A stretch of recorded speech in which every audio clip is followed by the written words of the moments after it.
President Trump says victory is near, but when the guns go silent, will the economic damage? As US conflict with Iran grinds into its second week, President Trump insists victory is ahead of schedule. But with Iran retaliating with missile strikes and the critical Strait of Hormuz still choked off, the crisis seems far from over. So if the fighting does stop, will the economic fallout disappear just as fast? Well, James Smith is developed markets economist at ING. So James, firstly, let's turn our mind back to last Friday. US employers unexpectedly cut jobs in February, just when things looked like they were stabilising.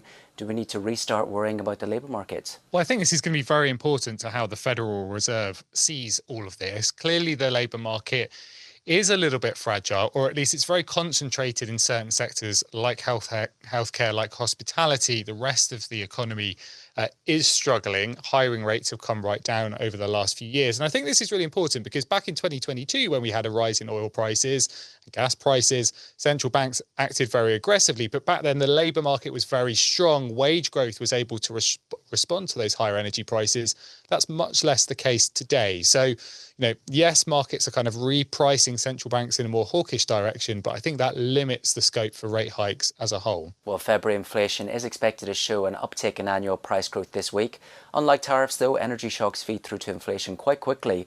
Could we start seeing that impact in the data as soon as next month? Yeah, we may well do, right? As you say, we're already seeing the impact on retail gasoline over in the US. These things tend to come through pretty quickly, and it could take US headline inflation back above 3% over the next few months, depending on where we settle on oil prices, and just making the Fed's life even more difficult. So meanwhile, across the Atlantic, investor confidence in the euro area economy has slumped.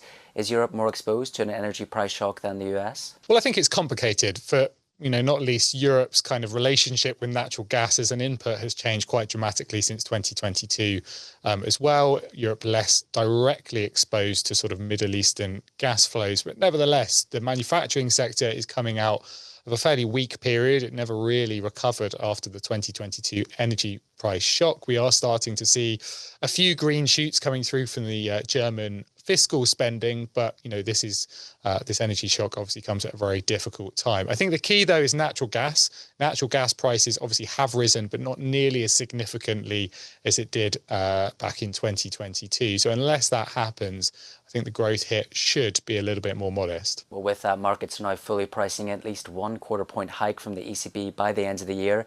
Is that an overreaction? Well, let's see where oil and gas prices settle. I think certainly central banks, the lesson they've taken away from the last few years is that when faced with these supply shocks, you generally have to sort of lean against them to tighten policy and stop this morphing into a more persistent bout of inflation. Central banks, including the ECB, don't want a rerun of what we saw back in 2022. So I think, the direction is right. How high the bar is for the ECB to actually hike, I think is more debatable.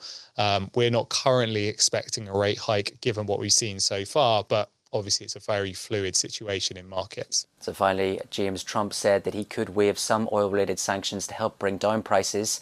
Would lower oil prices be enough to calm economic fears? Would markets really need to see the end of the war? I think we need to be confident that if oil prices do come lower, as they have done today, that's going to be on a sustained basis. That's what really matters here. It's less about how high oil gas prices go in the very short term. It's much more about how long they stay there. And I think, a scenario where we stay around $90 a barrel on oil, for instance, you could still be looking at, 3% plus inflation in Europe and certainly the US as well. So there'd still be an impact, but let's see what happens over the next few weeks. That was James Smith from ING. Don't forget, you can watch more videos on Reuters.com.